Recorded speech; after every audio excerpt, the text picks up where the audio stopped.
कौशाम्बी के पिपरी थाना क्षेत्र में मंगलवार को धान के खेत से अधेड़ मजदूर राम नरेश का शव मिलने से हड़कंप मच गया। सूचना पर पुलिस और फोरेंसिक टीम मौके पर पहुंची और साक्ष्य जुटाए। शव पोस्टमार्टम के लिए भेज दिया गया है। मौत की वजह स्पष्ट नहीं हुई है। पुलिस जांच पड़ताल में जुटी है। कन्नौज में 1.5 माह पहले प्रेमी के साथ गई महिला का अधजला शव मिलने से सनसनी फैल गई। नहर किनारे महिला की चिता जल रही थी, तभी मौके पर पहुंची पुलिस ने आग बुझाकर शव को कब्जे में लेकर पोस्टमार्टम के लिए भेज दिया है। पुलिस के अनुसार महिला ने प्रेमी के घर में फांसी लगाकर आत्महत्या की थी। घटना के बाद प्रेमी और उसके परिजन मौके से फरार बताए जा रहे हैं। मामला इंदरगढ़ थाना क्षेत्र का है। हमारी घरवाली लेके वो छोटू नाम का कन्हईपुरा गाँव का लेके भाग गया। तब हम गया, 1.5 महीना हो गया। 1.5 महीने से मैंने थाने में 2-3 बार हमने लिख के दी, थाने में सुनवाई नहीं हुई। थाने में जाके थाने पर पैसे बता दे, दुष्मगढ़ थाने में कई पैसे दो तब तुम्हारी सुनवाई होगी। फिरोजाबाद के पीडी जैन मार्केट स्थित नशिया जैन मंदिर से जुड़ा एक सनसनीखेज वीडियो सामने आया है, जिसके बाद मामला चर्चा में है। वीडियो में जैन मुनि महाराज के साथ कथित अभद्रता किए जाने का मामला सामने आया है। वीडियो के वायरल होने के बाद जैन समाज में नाराजगी देखने को मिल रही है। लोगों ने पूरे मामले की निष्पक्ष जांच कर दोषियों के खिलाफ उचित कार्रवाई की मांग की है। साथ ही संत मुनियों के सम्मान और धार्मिक मर्यादा बनाए रखने की अपील भी की गई है। बरेली के फतेहगंज पश्चिमी स्थित जवाहर नवोदय विद्यालय रफियाबाद में जिलाधिकारी अविनाश सिंह ने औचक निरीक्षण किया। इस दौरान उन्होंने छात्र छात्राओं से सीधे संवाद कर शिक्षा, सुरक्षा, खान-पान और आवासीय व्यवस्थाओं की जानकारी ली। डीएम ने किचन, पेयजल, शौचालय और छात्रावास का जायजा लेते हुए साफ सफाई और गुणवत्तापूर्ण भोजन के निर्देश दिए। साथ ही विद्यार्थियों को लक्ष्य निर्धारित कर अनुशासन और मेहनत के साथ आगे बढ़ने के लिए प्रेरित किया। बरेली के अलीगंज थाना क्षेत्र के अंजुदपुर गोटिया में युवती की हत्या कर शव खेत में दफनाने का सनसनीखेज मामला सामने आया है। सूचना मिलते ही पुलिस मौके पर पहुंची और खेत से शव को बाहर निकलवाकर पोस्टमार्टम के लिए भेज दिया।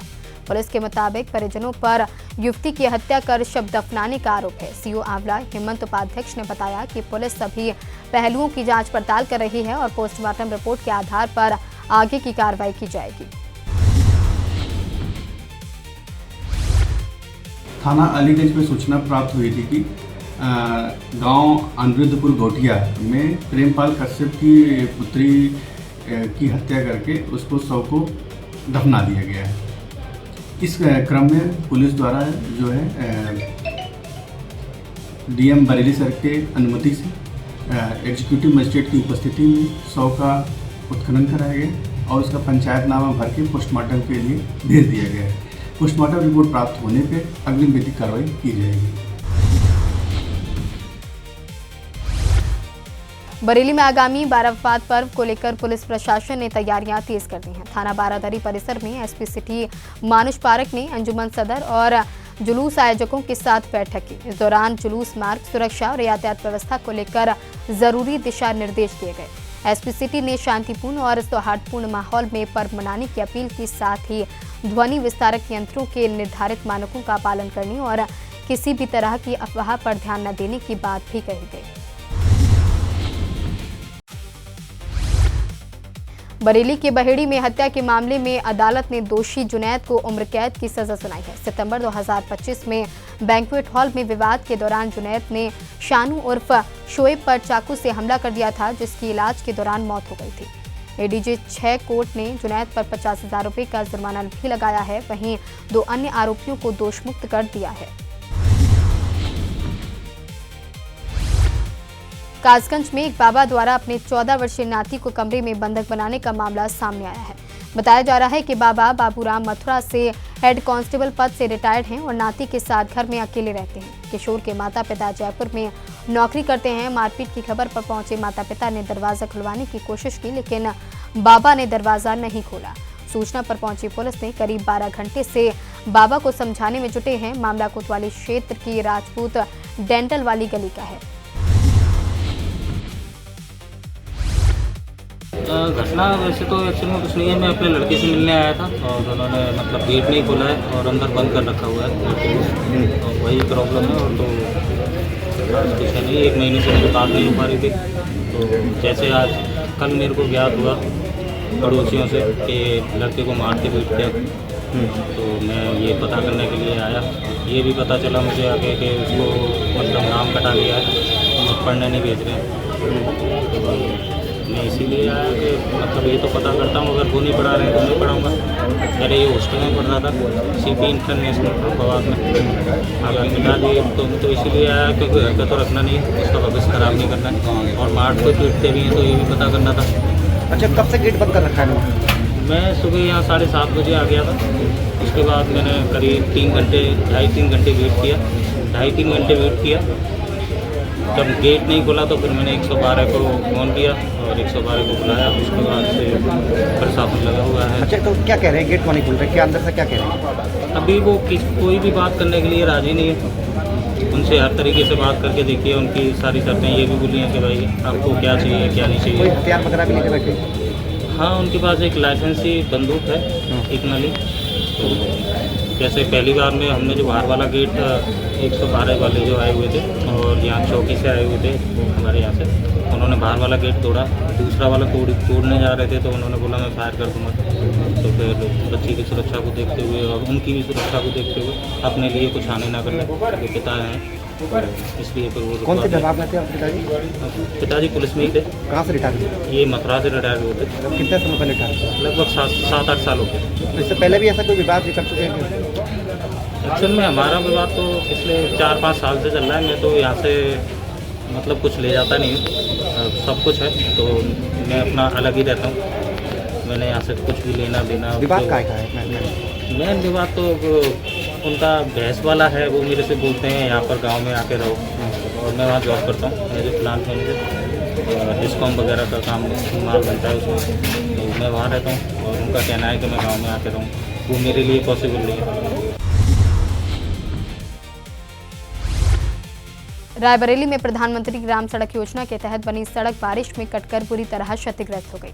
सड़क का बड़ा हिस्सा बह जाने से राहगीरों और ग्रामीणों की मुश्किलें बढ़ गई हैं। ग्रामीणों का आरोप है कि जिम्मेदारों की अनदेखी और ठेकेदारों की मनमानी के चलते सड़क की यह हालत हुई है। ग्रामीणों ने सड़क की जांच कराने और जल्द मरम्मत की मांग की है। रीवा से कठिगर मार्ग है, ये रोड की हालत इस समय गंभीर है। हर जगह से मतलब 4-6 जगह से कटान, बारिश की वजह से कटान हो गए हैं। मिट्टी बह रही है, रोड बह रही है, अभी कोई मरम्मत नहीं हुई। ये कटघर से तिराहा से कटघर मार्ग है। क्या स्थिति है रोड की? स्थिति तो जर्जर है इसकी। रोड बहने की कगार पे है क्या? अरे कई जगह इसमें गड्ढे हो गए हैं। इसमें जो है इसमें जो है एक्सीडेंट वगैरह होने की संभावना है। रायबरेली के सलून क्षेत्र में नाबालिग बालिका से दुष्कर्म करने के मामले में वांछित आरोपी पुलिस मुठभेड़ में घायल हो गया। पुलिस के अनुसार मुखबिर की सूचना पर कोडरी के जंगल में घेराबंदी की गई थी। पुलिस की टीम को देखकर आरोपी ने फायरिंग कर भागने की कोशिश की, जिसके बाद जवाबी कार्रवाई में उसके पैर में गोली लगी। घायल आरोपी को अस्पताल में भर्ती कराया गया है। पुलिस ने उसके कब्जे से 315 बोर का अवैध तमंचा और खोखा कारतूस बरामद किया है। थाना सलोन क्षेत्र में नाबालिग बच्ची के साथ दुष्कर्म का मामला प्रकरण संज्ञान में आता है, जिसमें तत्काल पीड़िता के पिता की तहरीर के आधार पर अभियुक्त मुन्ना कुरैशी के विरुद्ध अपराध संख्या 257/26 BNS धारा 65 clause 2 5M/6 POCSO act 325 SC/ST act के तहत मुकदमा पंजीकृत किया जाता है। पुलिस अधीक्षक महोदय के निकट पर्यवेक्षण तथा निर्देशन में अभियुक्त की गिरफ्तारी के लिए 3 टीमों का गठन किया जाता है। रात्रि लगभग 11 बजे के आसपास सूचना प्राप्त होती है कि अभियुक्त मुन्ना कुरैशी भागने की फिराक में है। इसी सूचना पर पुलिस के द्वारा अभियुक्त को घेराबंदी करने का प्रयास किया जाता है। पुलिस से घिरता देख अभियुक्त मुन्ना कुरैशी के द्वारा पुलिस के ऊपर जान से मारने की नीयत से फायर किया जाता है। पुलिस के द्वारा आत्मरक्षा जवाबी कार्रवाई में फायर किया, जिसमें मुन्ना कुरैशी के बाएं पैर में गोली लगती है।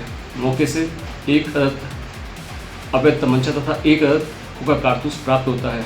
घायल को उपचार के लिए CHC भेज दिया गया है। बेगूसराय में अग्रिम विधिक कार्रवाई की जा रही है। सासनी में आगरा अलीगढ़ राजमार्ग स्थित एक होटल में पैसों के लेन देन को लेकर दो पक्षों में मारपीट का मामला सामने आया है। घटना के वीडियो सोशल मीडिया पर वायरल हो रहा है। बताया जा रहा है कि कहासुनी के बाद दोनों पक्ष आपस में भिड़ गए। वीडियो सामने आने के बाद पुलिस ने जांच पड़ताल शुरू कर दी है और मारपीट में शामिल लोगों की पहचान की जा रही है। हालांकि वायरल वीडियो की स्वतंत्र पुष्टि नहीं हुई है।